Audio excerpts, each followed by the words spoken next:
Bienvenue sur les Chroniques Nomades. Voici un petit avant-goût de ce que vous allez voir dans la vidéo qui suit.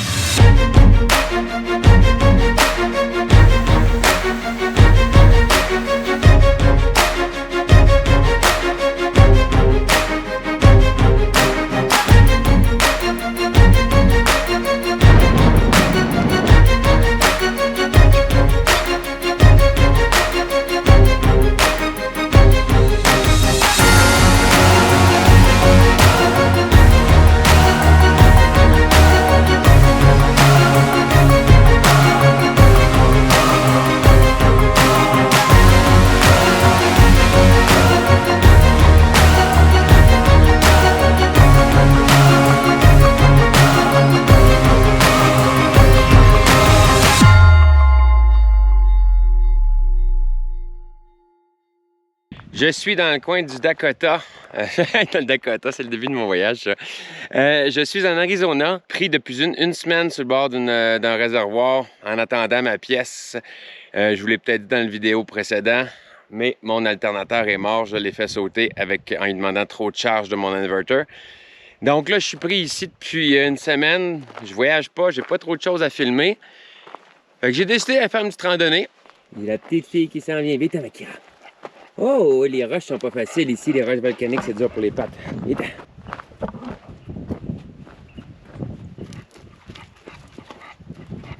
J'espère que le sol va être mieux parce que pour l'instant, c'est des roches pas très agréables pour les petites pattes de Kira. Il y avait une petite bifurcation. On va aller voir où ça mène. Ça va pas vers le lac par contre. Attention cactus, Kira. Attention bébé à tes petites papates. Mais c'est beau comme tout, ce petit paysage semi-désertique. Avec des petits cactus.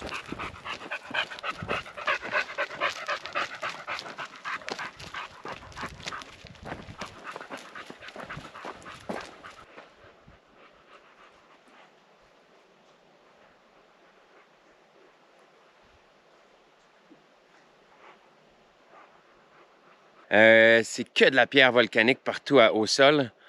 Et puis il y a des cactus et c'est une sorte de cèdre. Vous allez pouvoir me dire le nom en commentaire. On dirait qu'il y a des fruits dedans. J'en ai un petit spécimen qu'on en voit encore quelques-uns malgré la saison avancée. C'est leurs cocottes qui font ça. On dirait des petits bleuets. Là, ils sont plus gris que bleus, mais habituellement, début de saison, ils sont bleu. Je les trouve magnifiques, ces arbres-là. C'est une sorte de cèdre, en tout cas, parce que quand je coupe les branches mortes, à l'odeur, on le sent. Avec toutes des petites baies bleues comme ça. C'est magnifique.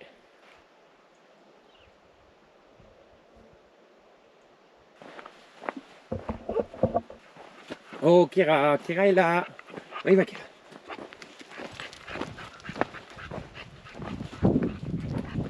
Oh, ça mène à une autre dame.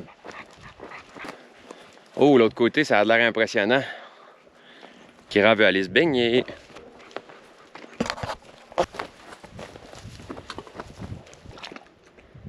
Ah, ça pourrait être bien, aller s'asseoir sur les rochers qu'il y a là.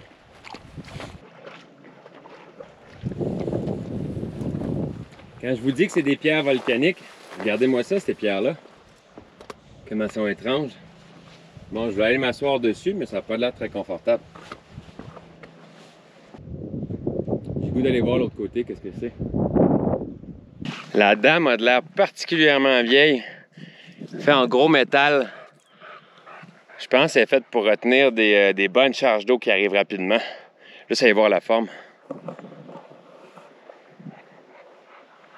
Je vais essayer d'aller vous montrer l'autre côté. Ça n'a pas l'air très solide. Je vous montre.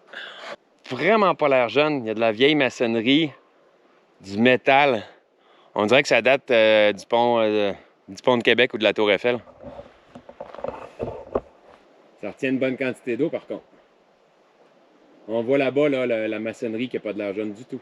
Il y a des bouts de métal un peu partout là, qui devaient être là avant. Et de retour au délicat. Monter sur des roches pour être au niveau. Comme vous voyez, je suis toujours près de la dame du réservoir à attendre mon alternateur qui devrait rentrer aujourd'hui.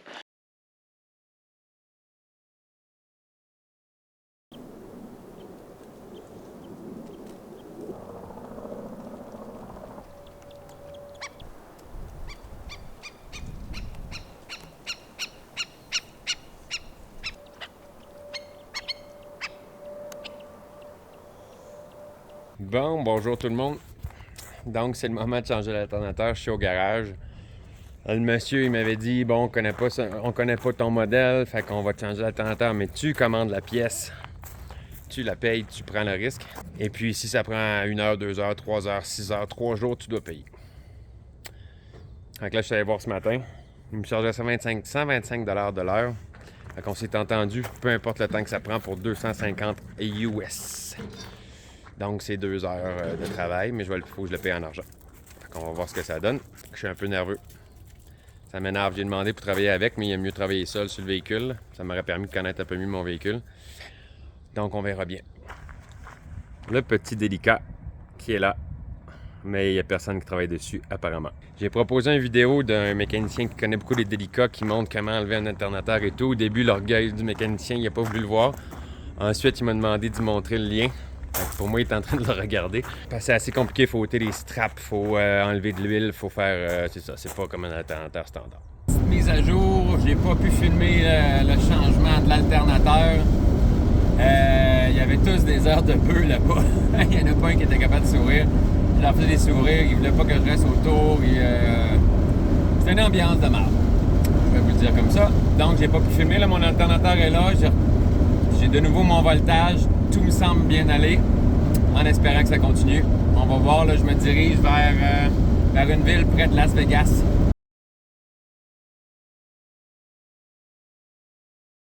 Je me fume avec la GoPro en descendant, faut que je sois attentif à la route. C'est une planche à laver. En descente, j'ai pas d'ABS, fait que c'est ça. Je m'en vais, mais sur le bord de la fin du lac Mojave. Je pensais pas, mais c'est 20 miles de route de terre. On est à 32 km à peu près. Mais la route est magnifique. La fin de la route est magnifique, je vous montre.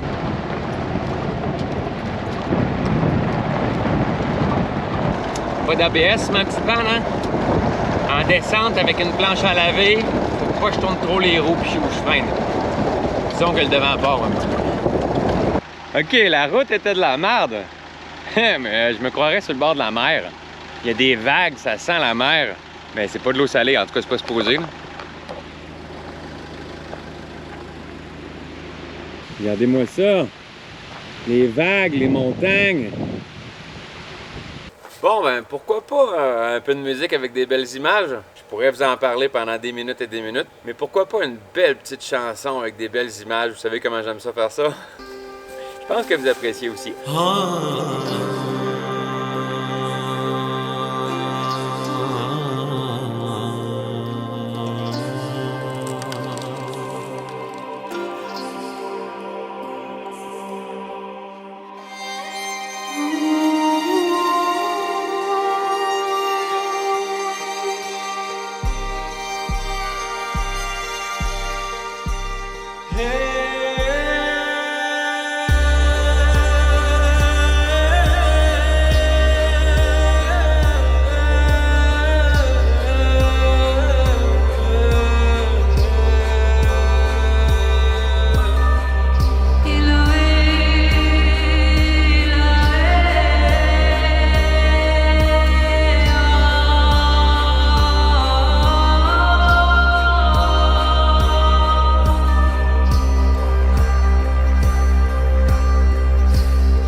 Hier soir, avant de m'en venir sur le bord du lac Mojave, en Arizona, il était environ 5h, 5h30. J'avais pas encore fait mon lavage. J'avais besoin de faire du lavage. Je me suis dit, ou je couche en ville, ou je viens ici et je fais mon lavage moi-même. Et là, j'ai accès à une eau claire, bleue, sans sable, rien. Donc, on va faire une petite brassée de lavage au bac.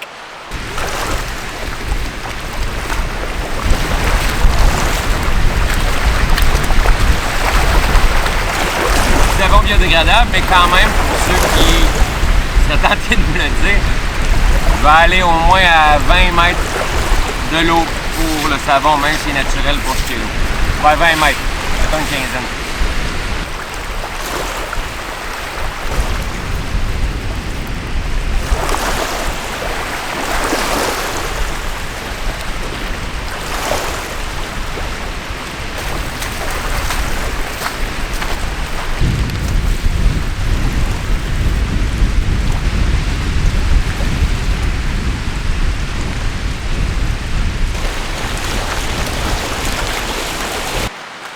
Moi, j'ai apporté avec moi plusieurs sortes de cordes, ficelles, toujours pratiques. Celle-là, je l'adore. Moi, je pense que c'est un essentiel à avoir en randonnée ou en van life, ou peu importe, à avoir sur soi quand on n'est pas à la maison. C'est une corde qui appelle de parachute. On peut acheter ça partout presque, avec un certain nombre de brins à l'intérieur et une gaine. Pour la grosseur, c'est très solide. Fait que pour faire sécher mon linge, poteau de métal, miroir, ça va être ça.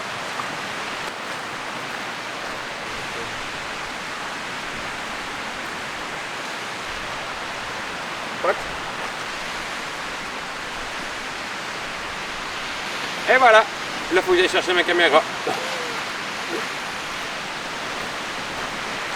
Petite brassée de lavage avec vous. J'imagine que beaucoup d'entre vous qui me suivez depuis le début ou ma famille, vous savez que ça fait longtemps que je veux rencontrer des gens de peuples différents, avec des mentalités différentes, comprendre comment ils fonctionnent, essayer de comprendre comment ils pensent, leur culture et de grandir à travers ça. Et en même temps de vous le partager, bien sûr. Donc, pendant que j'étais à l'endroit que vous venez de voir, le superbe endroit du lac Mojave, il y a un groupe qui est arrivé, il y avait des Amérindiens, il y avait des locaux, il y avait des touristes. Il était avec un homme en pagne, je pense que c'est comme ça qu'on appelle ça, un pagne, juste un petit bout de cuir ici. Il avait vraiment de l'air de, je dirais plutôt d'un habitant de l'Amazonie ou de plus bas ou quelque chose comme ça. Donc, moi, j'ai voulu lui parler, lui poser quelques questions. Je lui ai parlé en privé, on a discuté. Il avait les bonnes réponses sur tout, il était sur la même longueur d'onde que moi, un peu tout ça.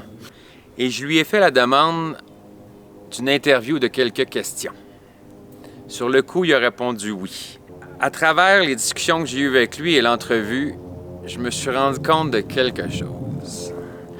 En fait, il était arrivé avec ce groupe de personnes-là parce qu'il avait fait ce qu'il appelle de la médecine. Il avait fait il était allé dans une tente de sudation la veille. Ensuite, il avait fait de l'ayahuasca, pour ceux qui connaissent. Et lui, c'est le chaman, si on veut. Mais je me suis rendu compte d'une chose en lui parlant. Il tente de profiter un petit peu des gens et des situations, monétairement. Donc, il avait de l'air de la personne la plus authentique que j'ai rencontrée à date dans des peuples dits autochtones. Je me suis rendu compte, en fait, que son apparence, sa manière d'être, était un moyen de faire de l'argent. Et il n'était pas exactement la personne que je pensais. Grosse déception, grand apprentissage. Donc, je vous montre pas vraiment l'entrevue. C'est pas du tout ce que j'ai le goût de montrer sur mes vidéos.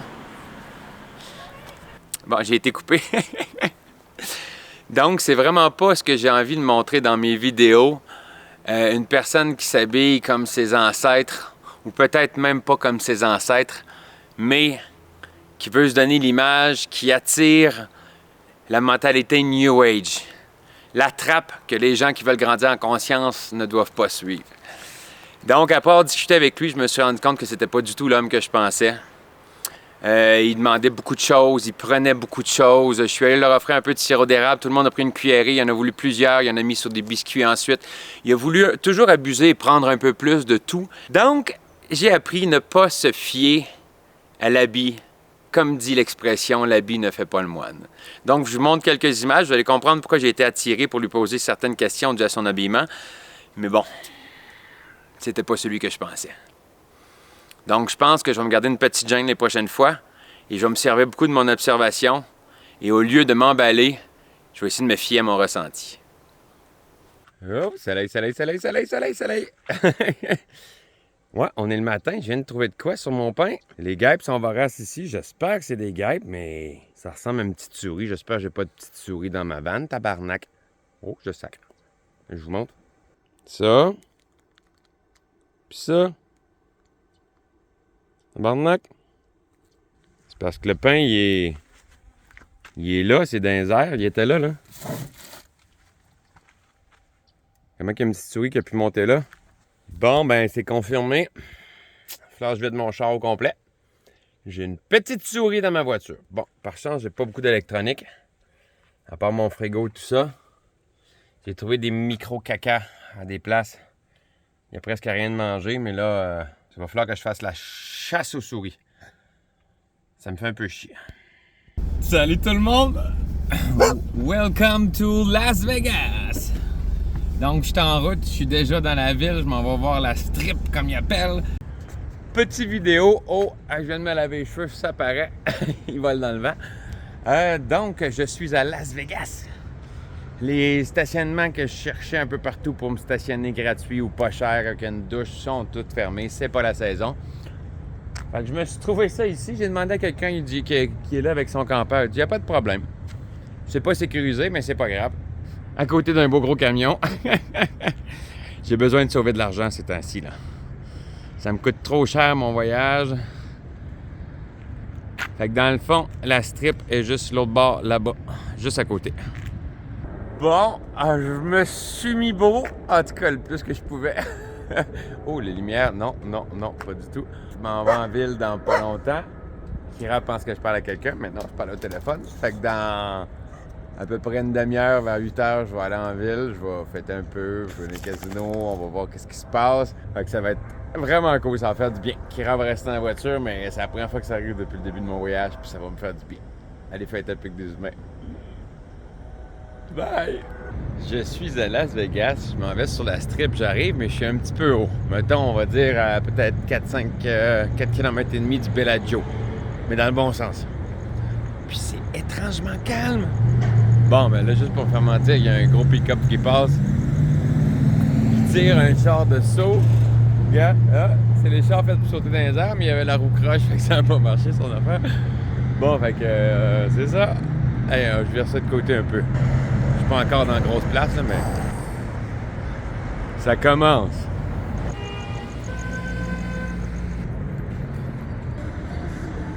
Mais non, il n'y a pas d'abus. Je me brade le filmer tout, puis l'autre coin, il l'est aussi allumé, là. La folie Las Vegas, mais je sens l'énergie. Je suis bien content d'être venu.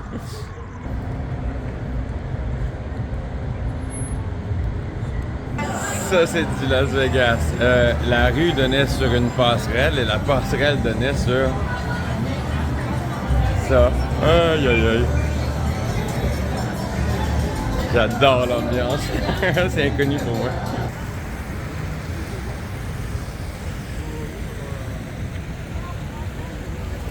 C'est là que je m'en vais. Eh oui.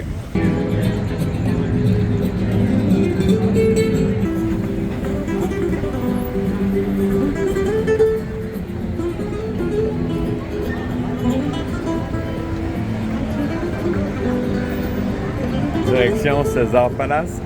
On va aller voir le casino.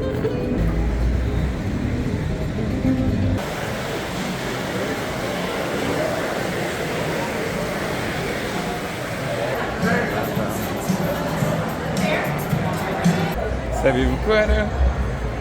J'ai toujours voulu jouer au poker. Les machines, il y en a plein. Elles sont toutes différentes. Elles sont comme trop technologiques. On dirait que ça m'étourdit ici. Puis, j'ai le goût d'aller jouer au poker. Puis, du vrai poker. Avec les gens qui sont là. La mise minimum est de 100 $. Les bids, si je me trompe pas, c'est 1 et 2 $. C'est beaucoup. Fait que là, je suis en train de penser en sirotant ma bière. On vient pas tous les jours à Las Vegas, hein? Ce que j'ai vraiment le goût, c'est du poker. J'adore le Texas Hold'em. Je dis pas que je suis très bon. C'est 100 $ minimum, mais au pire, je vais le perdre. C'est pas dans mon budget. Je viens juste une fois dans ma vie à Las Vegas. Je pense que je reviendrai jamais. Eh oui, c'est ma table de poker. C'est ce que je pensais. J'ai eu un beau as-as. Personne ne m'a suivi. J'étais dernier à parler. J'ai mis 40 non, j'ai mis 20 $. Personne n'a suivi. Finalement, à la fin, j'avais un as-roi de cœur. Il n'y a rien qui est sorti. J'ai perdu. Bon, mais c'est la vie, hein, regarde. On verra pas fou avec ça. Je savais à l'origine que si j'aurais mis 100 $ avec des gens qui jouent au poker depuis très longtemps, c'était un 100 $ que j'étais aux poubelles pour vivre l'expérience. Ça fait chier, j'aurais aimé ça gagner. C'est ça que ça. Après cette expérience magnifique à Las Vegas, ça va être la fin de la vidéo pour cette semaine.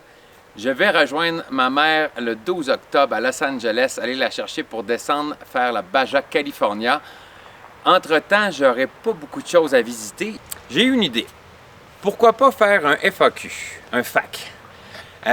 Comme j'aurai pas beaucoup de matière pour mon prochain vidéo, je pourrais répondre à toutes vos questions. Soit sur comment ça se passe quand on commence une vie nomade, sur la van life, sur mon équipement, des questions qui sont plus personnelles pour moi, toutes les questions qui vous viennent à l'esprit, je vous invite à me les écrire en commentaire. Vous pouvez aussi aller sur mon compte Instagram, Les Chroniques Nomades, pour me poser vos questions. Si j'ai une bonne quantité de questions, je vais faire un FAQ. Sinon, je ne sais pas ce que va être la vidéo de la semaine prochaine, mais on verra. Ensuite de ça, le van tour s'en vient, je le sais, je le promets toujours, mais c'est un petit peu compliqué aussi. Ça semble simple de faire un van tour, mais c'est pas si simple que ça. Donc, ça s'en vient. Je ne sais pas quand, mais assez tôt. Probablement dans la Baja mexicaine pendant que je vais visiter avec ma maman. Et j'ai une demande spéciale pour vous aussi. Dans mes vidéos, j'ai souvent plusieurs centaines de vues, mais j'ai pas beaucoup de commentaires. Les gens ont tendance à me faire des commentaires sur Facebook, pour ceux qui me suivent sur Facebook, ou sur d'autres plateformes. Pour ceux qui connaissent l'algorithme de YouTube, pour aider ma chaîne à grandir, c'est super important de faire un petit pouce bleu, de s'abonner et de faire un commentaire directement en bas sur YouTube. Ça m'aide vraiment beaucoup et ça fait toujours plaisir. Donc, je vous invite à le faire. J'attends vos questions avec impatience. J'espère qu'il va en avoir plusieurs. J'aimerais vraiment faire ça, un petit FAQ questions et réponses. Et si ça marche bien, pourquoi pas un petit live dans pas longtemps. Si vous êtes intéressé, je vous invite à me l'écrire en commentaire aussi. Sur ce, je vous souhaite une magnifique semaine. Je vous envoie tout l'amour du monde. Puis je vous dis à la semaine prochaine. Bye bye!